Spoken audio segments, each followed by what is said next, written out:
Today, Hi, everybody. we are talking about how to release your grip on perfectionism, and I am joined by the amazing Lisa Carpenter.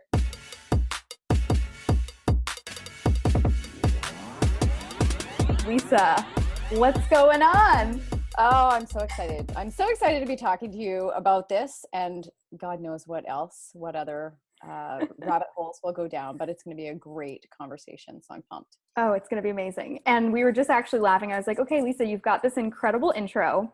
You know, it's like Lisa Carpenter, CNC, CNSNC, PN, like all the, I'm like, you have all the letters, all the certs, kind of amazing. Basically, in a nutshell, what Lisa does is she is the secret weapon for driven, ambitious achievers who want to live, lead, and perform at their highest level. And we're going to talk all about perfectionism because that's her jam. But it's just funny how we're just talking about how you have all these certifications.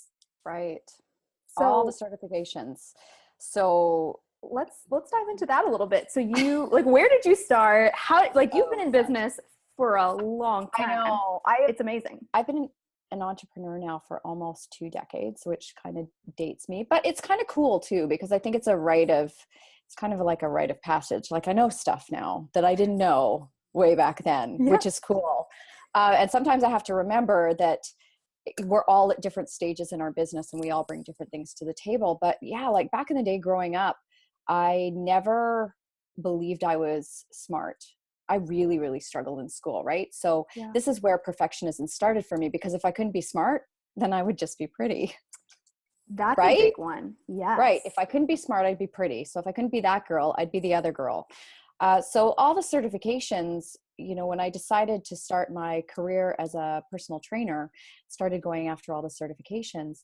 It was funny though, because none of them were ever good enough for me. And in fact, I never took them out of the envelopes. I never hung them on the wall because it was like, this isn't as good as a university degree. This isn't as good as a this. This isn't as good as a this, right?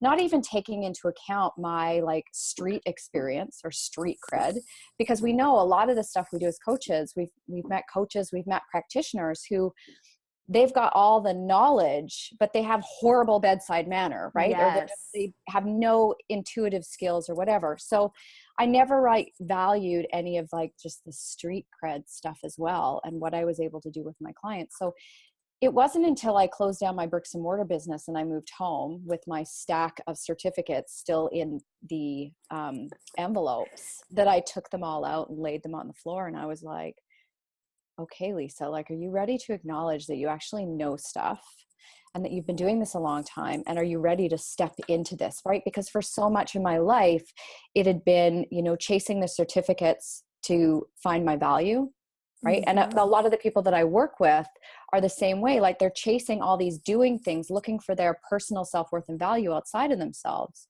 And you can never find it there, which is why there'll never be any value, which is why we keep like, I'm going to raise the bar and I'll get close to the bar and I'll raise the bar. Like this is what high achievers do. We're driven to achieve, but there's something in us that's driving that behavior, because really like a piece of paper isn't super fulfilling. It's cool, but it's not super fulfilling, right? Absolutely. And then the question becomes, when is it enough? When do you become an expert? Like how many more certifications? Right. Yeah. Nobody's going to show you, the UPS guy isn't going to show up at your door with a package from Amazon saying, oh, you've arrived. Here you go. You are now an expert. It's something that you have to decide you want to step into. And I only stepped into it once, you know, my world kind of fell apart and I had to step into myself.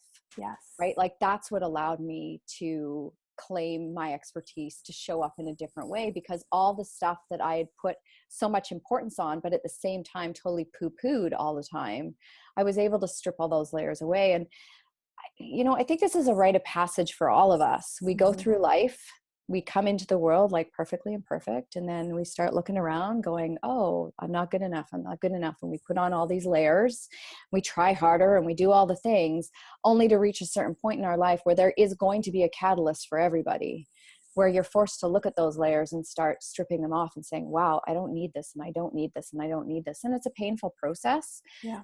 But it's so transformational. That sounds so cliche, but it's transformational because it really does allow you to come home to who you really are and find what's really going to fulfill you and light you up and lift you up and help you find your purpose and all of those kind of, cliche things we talk about in the coaching world, right? But that is, right? Yeah, it is, but it is the essence of, I think, what everybody's trying to get to. And I come from a performance background as an actor. And I remember on day one of acting class, they were like, you might learn a lot of techniques and tools here, but what we are going to teach you in a nutshell is how to get out of your own way and go back to being you, like authentically you. And I just thought that, I was like, what does that mean? This is like years ago. Right. But I think even as a coach, like that is what we are working to give to our clients. And I think as human beings collectively, we're working towards.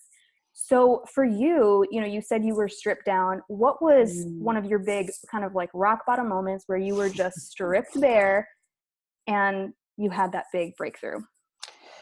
I wish it was like,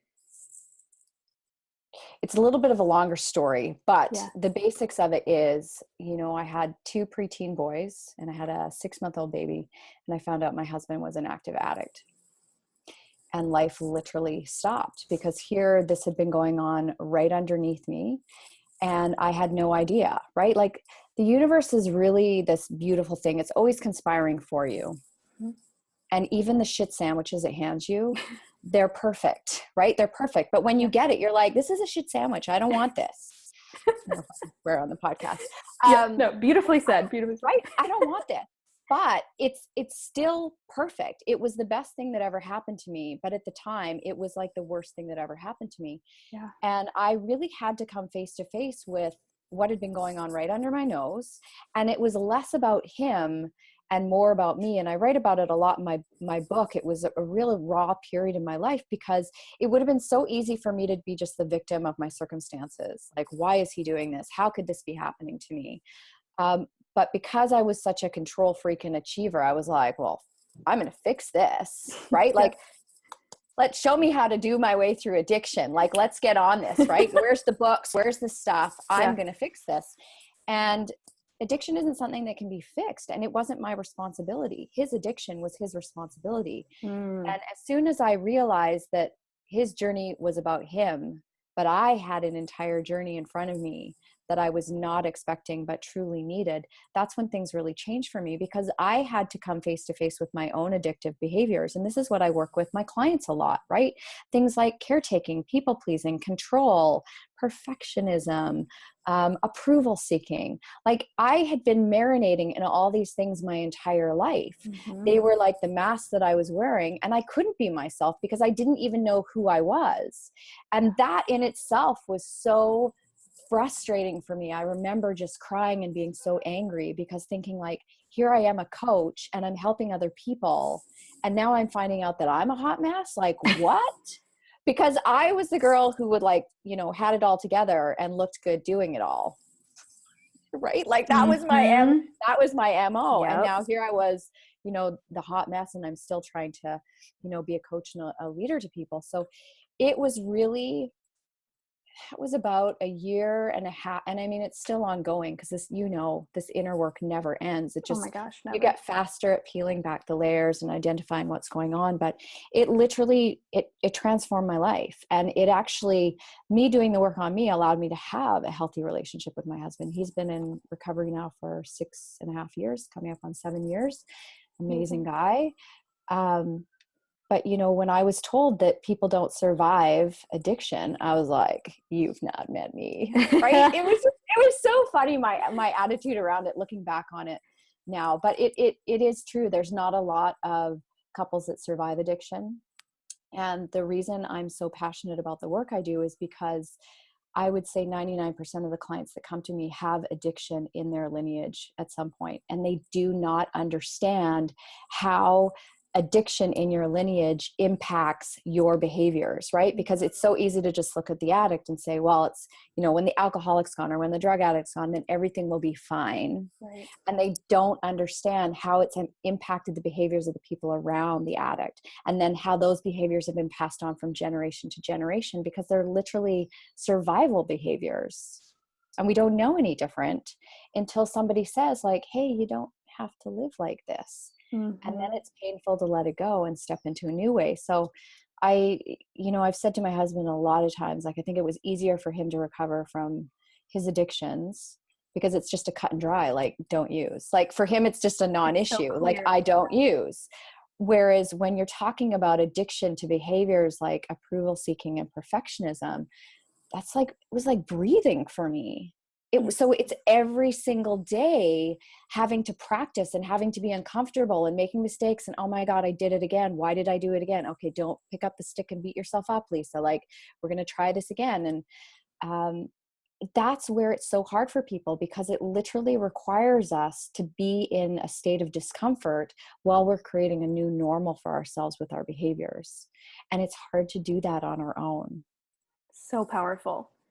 What type of work did you have to do on an identity level? Because I don't know, that really kind of is where it comes from. A lot of times we're buying programs, working on strategies, looking at just like a lot of like diet programs. I'm sure you see, just look at eat this, not that, do Right. this workout. It's very much focused around attacking the problem and the solution from a behavior level. But it sounds like the work that you do Right. and that you've done on yourself is a lot deeper. So I'm just curious, what did that look like for you? So, as human beings, we're always looking for the easy fix, right? Right. Like, so in my husband's case, it was like, well, if I can just know everything about addiction, then we'll be good. Right. Yeah. When some of my clients come to me about their relationship with their body, it's like, if I could just lose the 20 pounds, Lisa, trust me, I'd be okay. I'd be confident then. It would all be good.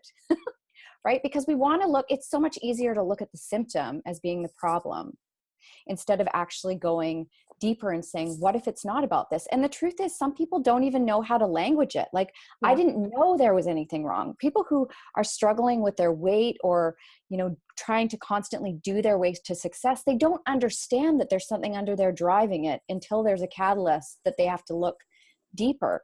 So, what that process looked like for me, one, I was in therapy sessions every week and I hated it. Okay. So I was running my own business.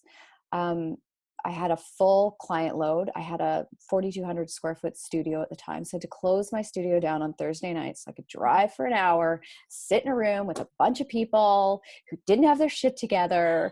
Right. And I was so argumentative because I was just like, I was so locked down in this state of like, I'm not going to surrender to this. Like, how can you guys just be sitting here and saying like, you're going to let go? What the heck is that?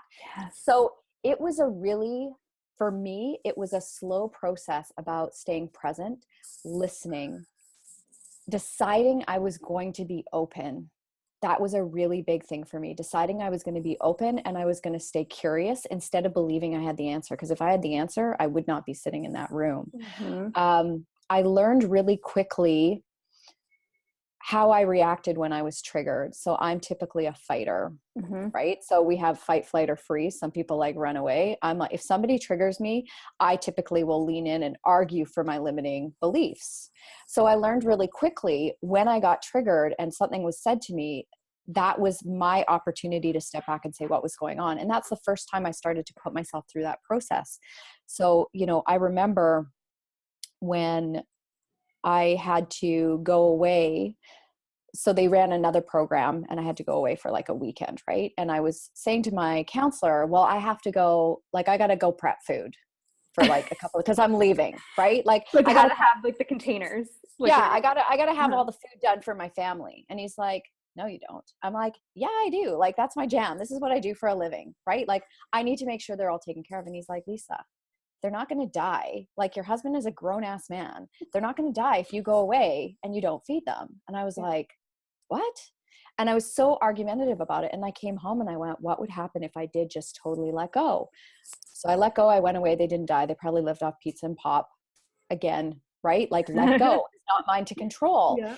And has been so powerful for me, because there's been so many times where I've gone to retreats or events with women and they're sitting around talking about how it must be so easy for their husband to just get on the plane and go. And they've got to organize so much stuff before they can leave for a trip. And I'm like, ladies, that is a choice. You can let go of that.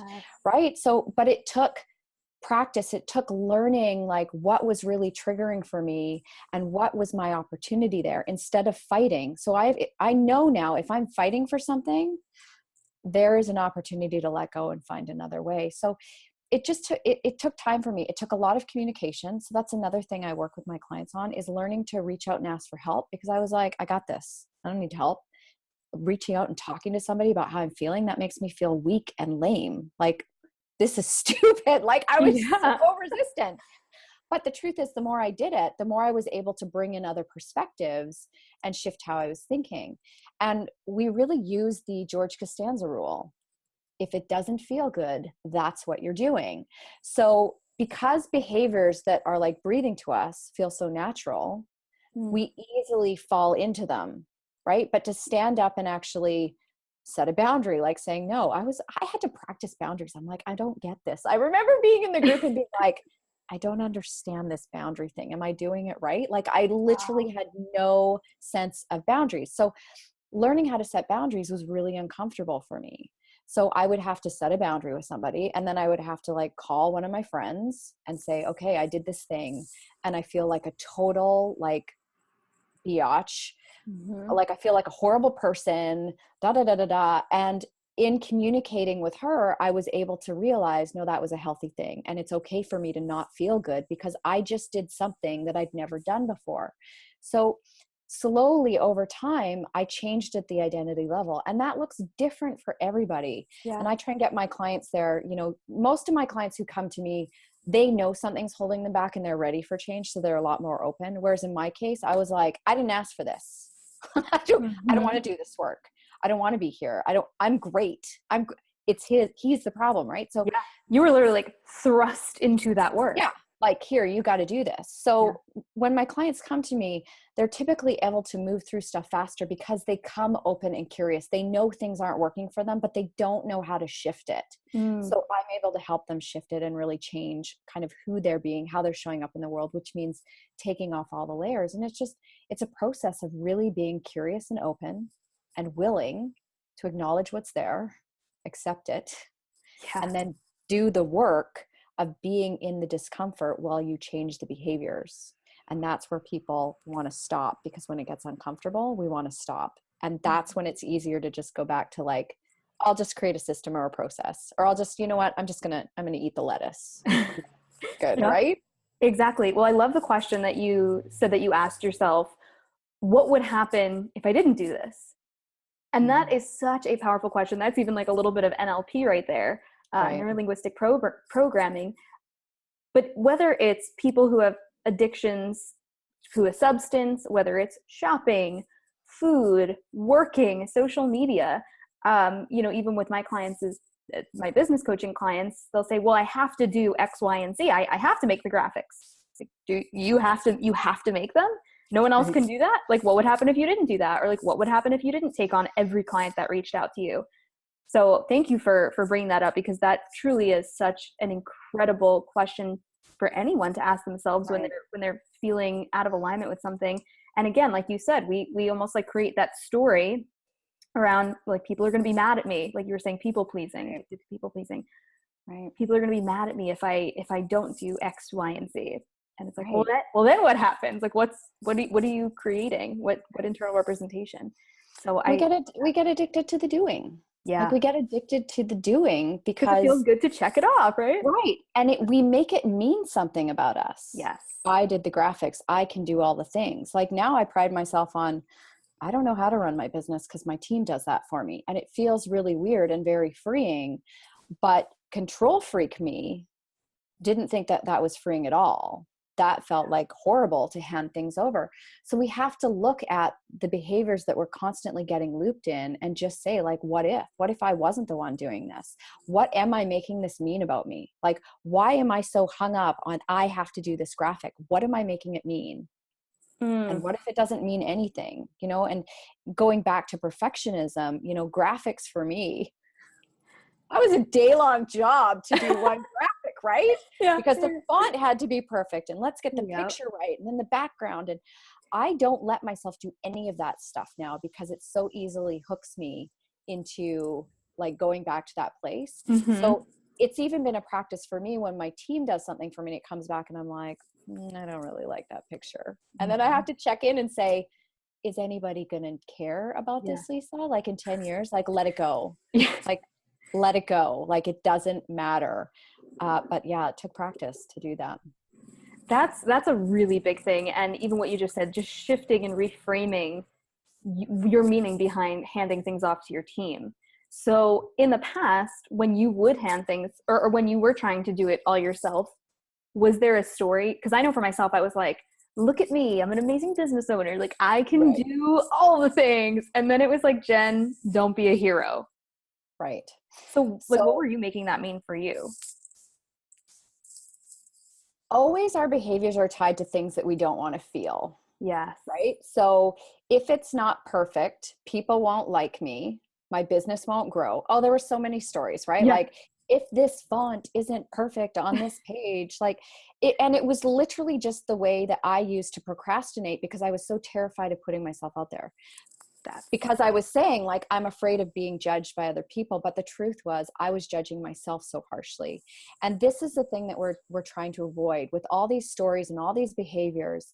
We're feeling emotions and we're doing our damnedest to stuff them down so we don't have to feel them, right?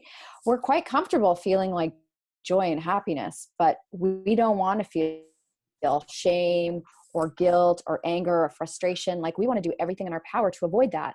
So we put our hands on as many things as possible in our lives to avoid feeling the feels. And nobody wants to feel the feels. I get that. But it's mandatory in terms of growing. And, you know, as Brene Brown says, you can't experience joy and bliss if you're not willing to go to the other end of the spectrum. I don't want to live a beige life.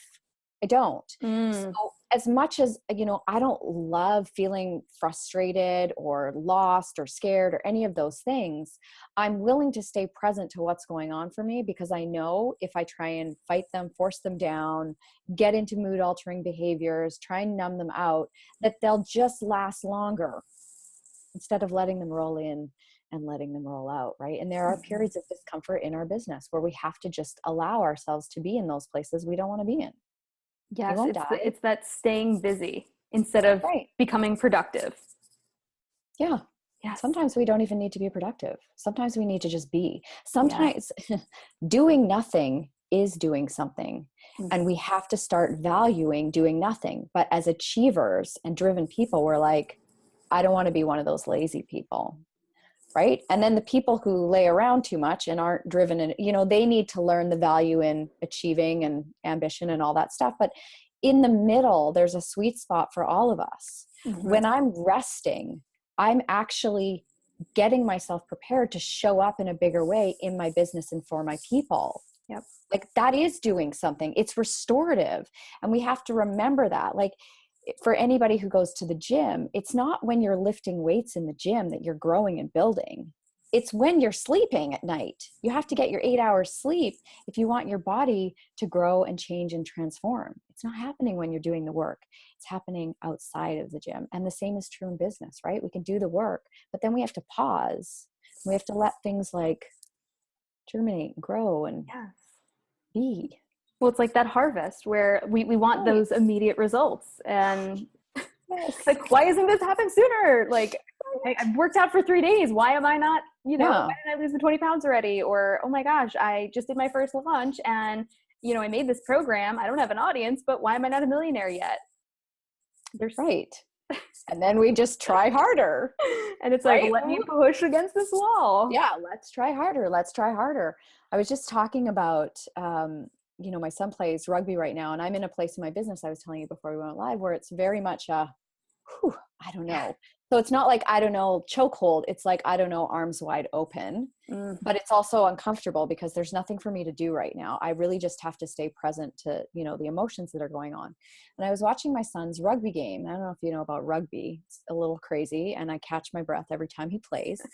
They go into this scrum where they're literally like, here's the goal line, and they're right here, and they're all like head to head, and they're pushing to try and move forward. So in order to cross the goal, there's this line of kids. I think it's called the wing. I'm so like a horrible sports mom, even though I'm very athletic. So there's this like wing of kids, probably going back like 10 to 20 yards. they move the ball out of the resistance and they throw it backwards so they can move forwards, right? They don't stay in the resistance too long because they don't go anywhere. So they move the ball backwards and then they're able to slowly run it up the field again until they hit resistance and then they throw it back. So it's this beautiful dance of move backwards to move forward, move backwards to move forward. But the bottom line is they cross the goal line every single time if they keep with that strategy. But if they stay in the resistance, guaranteed they're going to lose the ball. The other team's going to take over. It's fascinating, right? That is so powerful and such an important, like, hopefully that just clicked for some people. That was something that I had really struggled with over this last year, even, of really saying to myself, Jen, you need to slow down in order to speed up. Like, full steam ahead is not going to work in this next stage for scaling and getting to that next place in your business. So I'm such a visual person. So for me, I'm just like, right. Yes, I love that. Yeah, it is, even for me this year, my business really exploded when I stopped doing the things that I had been doing that I thought were going to bring me to success. Wow. And when I went, wow, like there's this path like right here that the universe is like, flashing neon signs. And I'm like, no, I'm just going to keep doing this. I'm just going to keep pushing the boulder up the hill. Yeah. I was so committed to the boulder. I was so committed to the story and the beliefs that I had about myself if I didn't get that boulder to the top of the hill.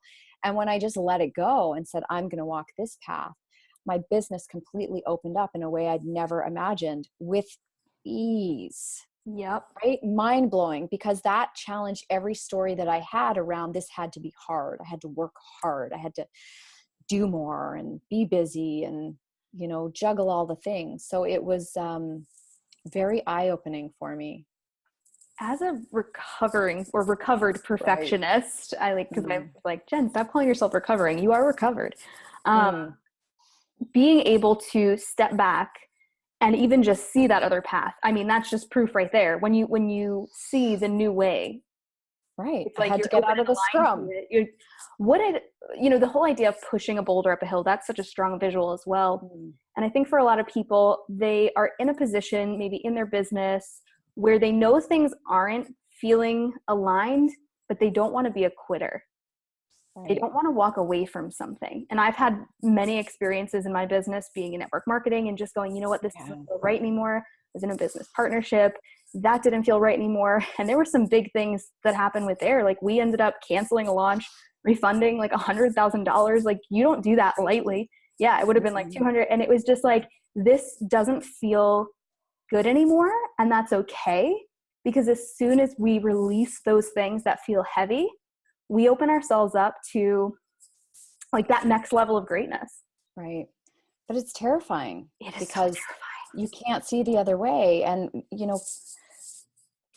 quitting only means something if you make it mean something, right? Like, let's be clear here. Like, it's the stories that we plant in our head. And when we stop making it mean something, and when we actually get real about what story am I telling myself about doing this, right? Like, for me, I realized it was, I wanted to be part of the crowd. I wanted to be part of the like 6-figure launch crowd. Look what I did, right? Like, I earned my stripes. I get to belong now.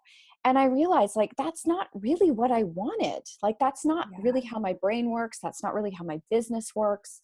And it's not to say that I'm not capable of having a launch like that, but I had to step away from it to say, like, I gotta get myself back into alignment. And that word used to really bother me. Like, what does that even, what does that mean? Like, I love what I do, right? Don't tell me I'm out of alignment. I would get I'd get so angry about it. But yeah, we have to look at the story. So I never looked at it and went, I'm quitting. I went, I'm hitting the pause button right now. And I'm giving myself permission to take a step back and survey the valley, right? Because a mountain, if you're sitting on the top of the mountain looking down, you're going to have one perspective. If you sit at the bottom of the mountain and look up, you're going to have a different perspective. Same mountain. So where in your business can you take a step back and allow yourself, what are 2 or 3 other perspectives that I can sink into that may actually move the needle in a way that feels much more in alignment, much more peaceful, ease-filled, and fulfilling, right? Like, if you're in business and you're not feeling happy and fulfilled and peaceful, and if you never feel successful, there's a problem. Because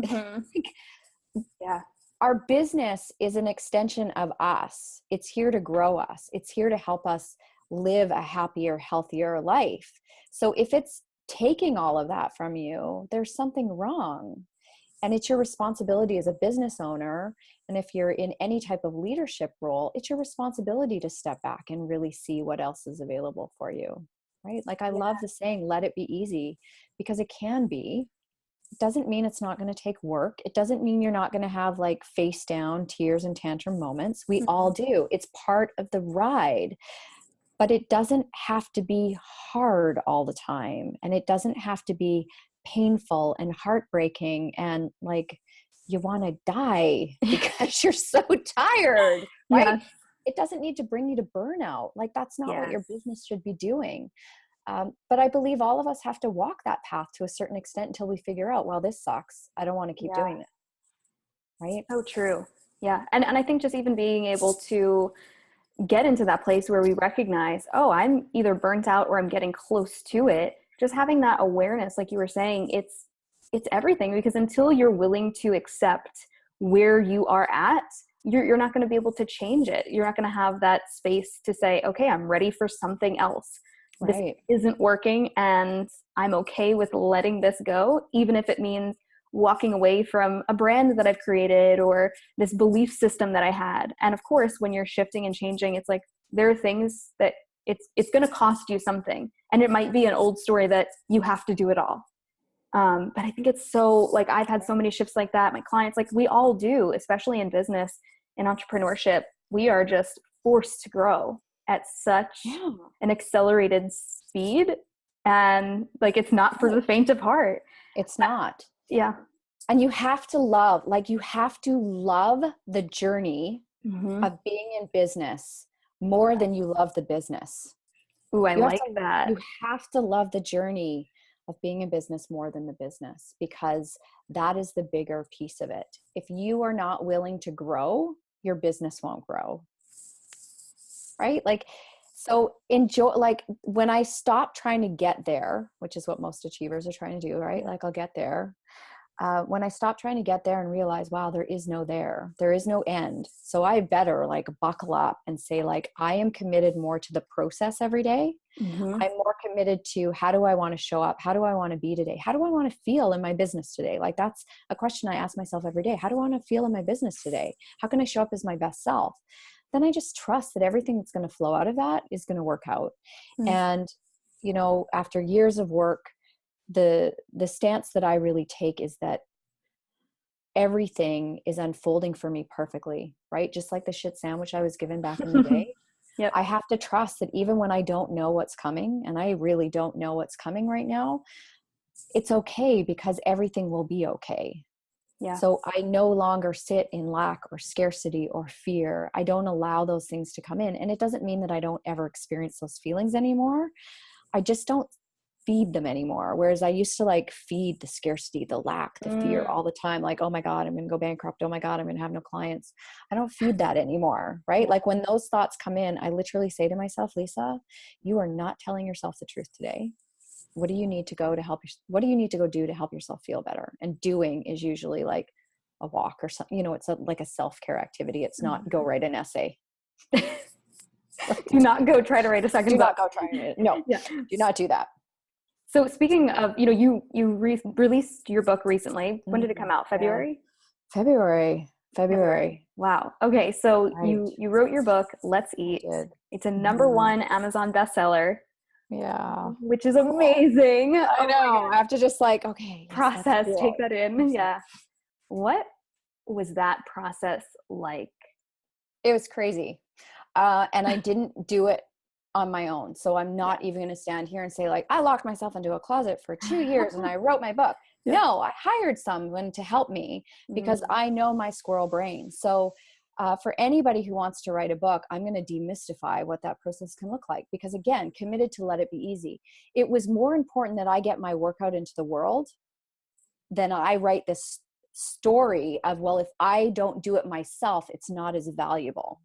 right? So That was good. a story. If I don't write it myself, then it's not really my book, which is total BS. Because here's what happened. I hired somebody to help me.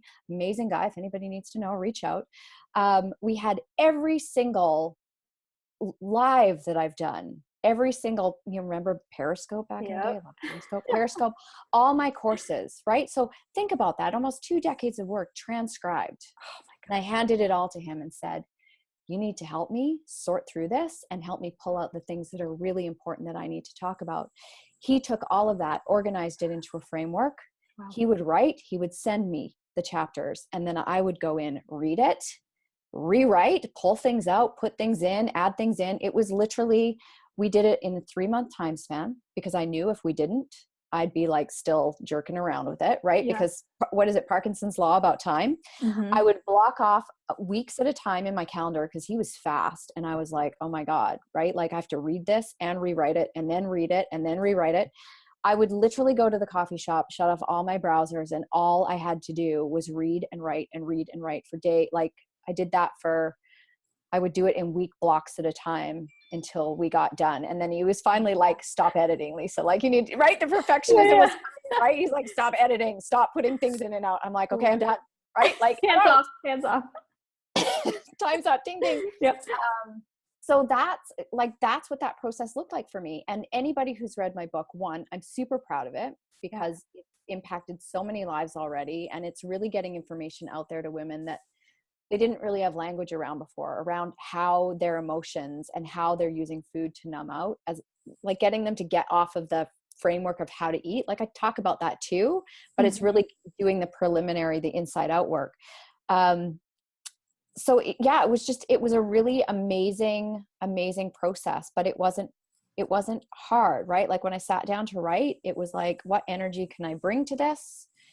And don't get caught in my head around perfectionism and just, get it out into the world. So yeah, I'm really proud of it. It's, I don't know where it's going to take me in my business. It has most certainly opened up a lot of doors for me for some amazing conversations. It really allowed me to celebrate my work and really realize like I know a lot of stuff. Yeah. And a lot of stuff that I think that everybody else knows because it's so second nature for me, right? Just like stuff you do in your business. We're like, but this is easy for me. Doesn't everybody know this? And people don't know it. Right.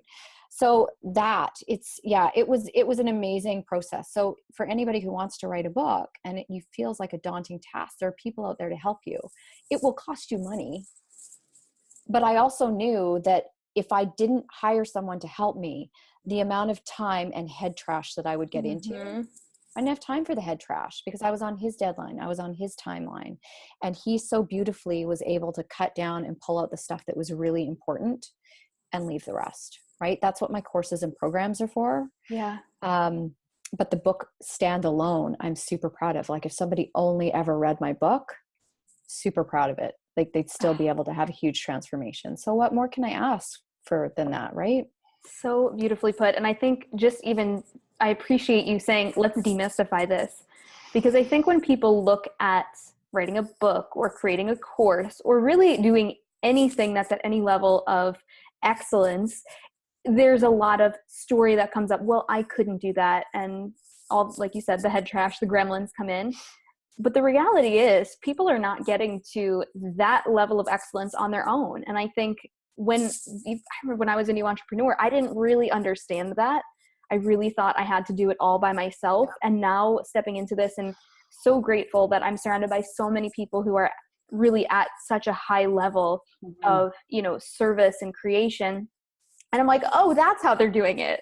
Dang, like here you might be as a newer entrepreneur trying to replicate or duplicate what someone else is doing, not realizing that they have, experts who are coaching them through the whole process. Like you don't have to be the expert in everything. I don't know. That was a huge breakthrough for me. Well, do you remember when I said at the beginning of the call, if I couldn't be smart, I'd be pretty. And I struggled in school, right?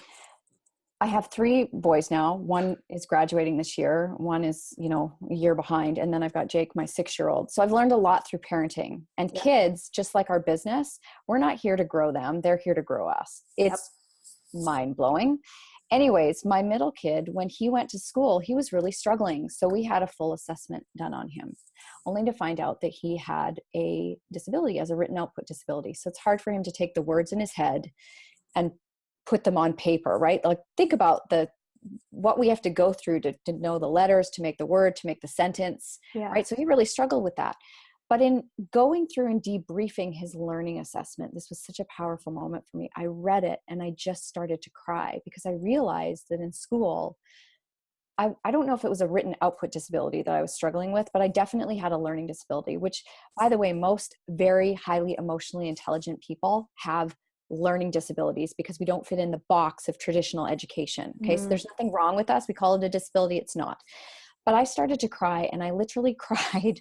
It was one of those, the sobbing that goes like right down to your toes. I don't know if you've ever had that like depth of grief. It was that type of release for me, because it was acknowledging that story about me not being smart was just a story, right? That I had this learning disability or whatever it was, which is, I'm a kinesthetic learner. I like to touch. I got to get in the map like Joey Tribbiani. Like, I got to do the things to learn. Yeah.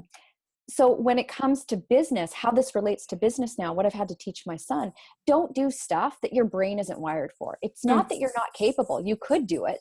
But if they're letting you have a scribe, somebody who can write for you, and you can just talk, why wouldn't you do that?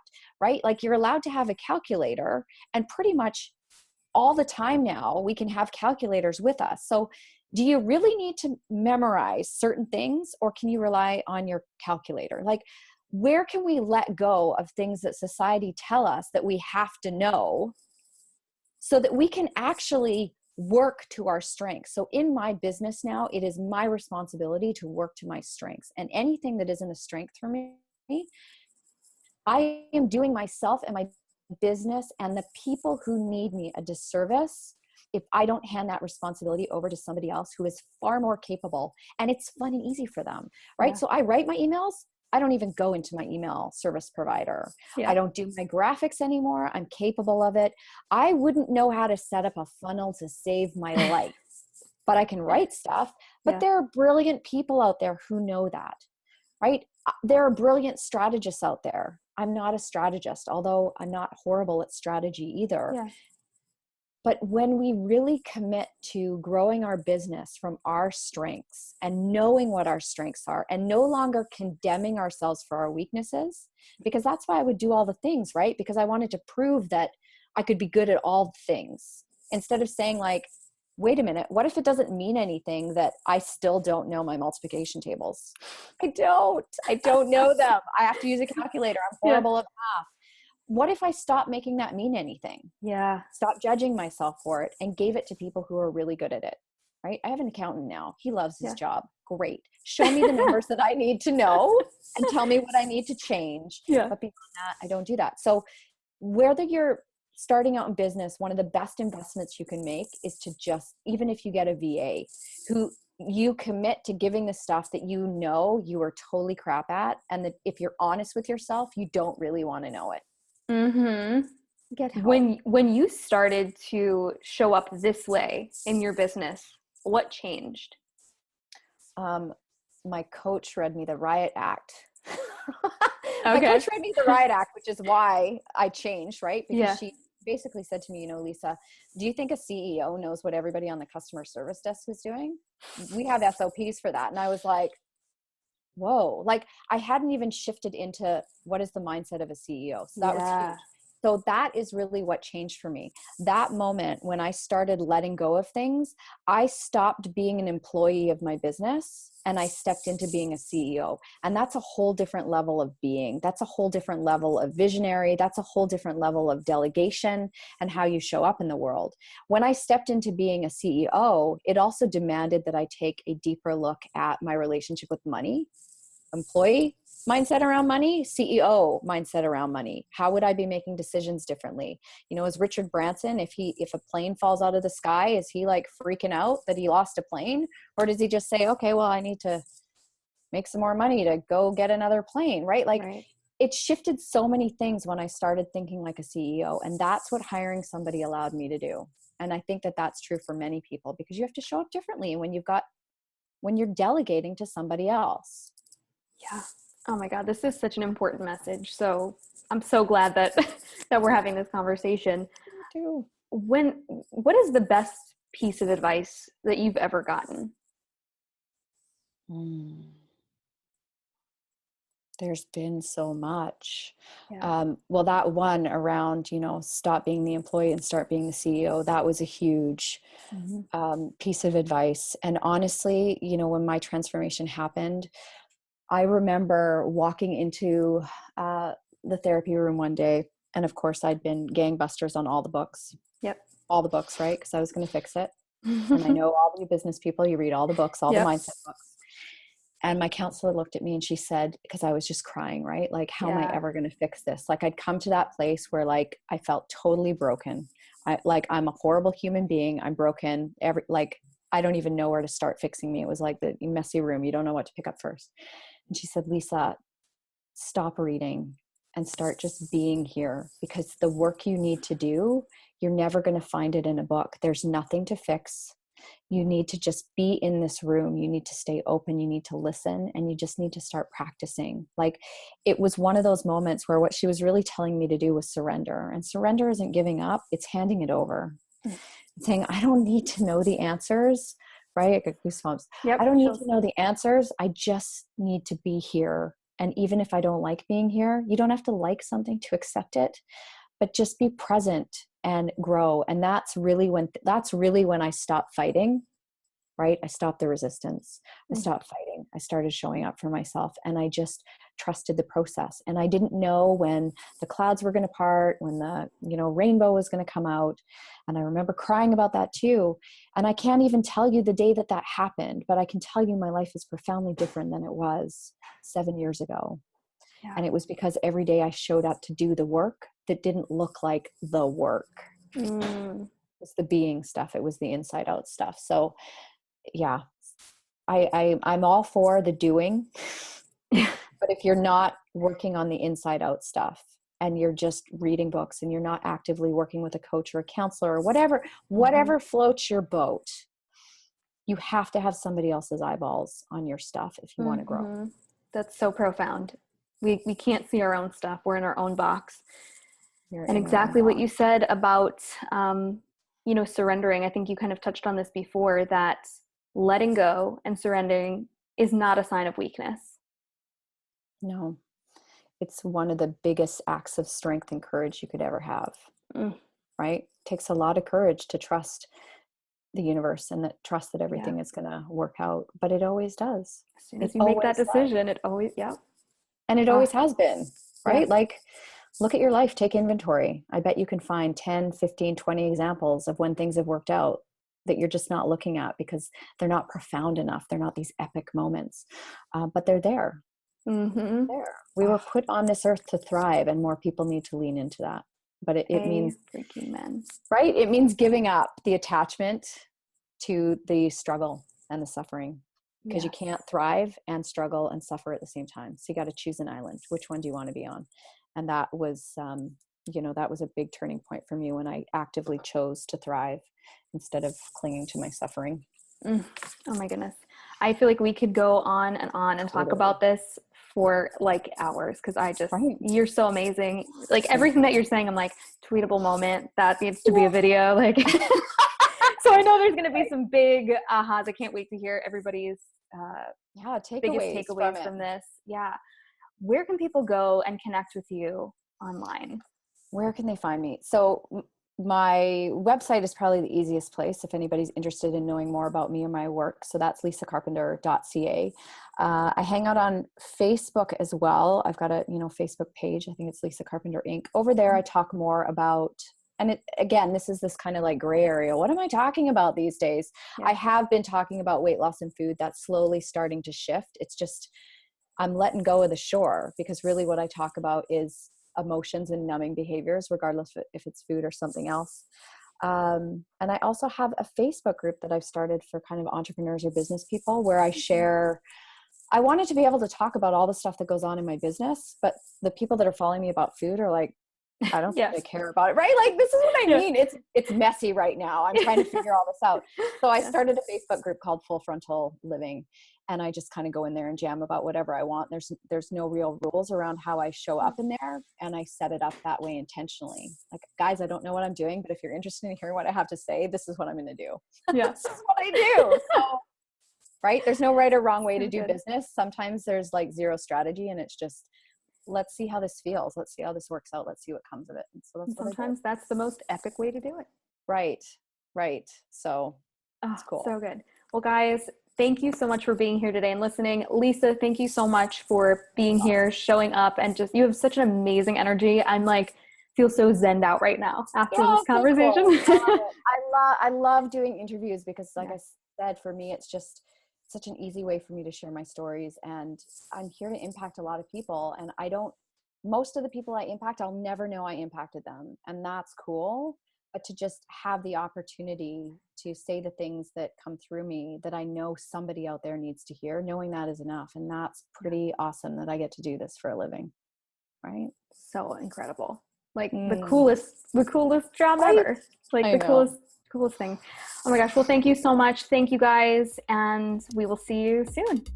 Have an amazing one. Bye.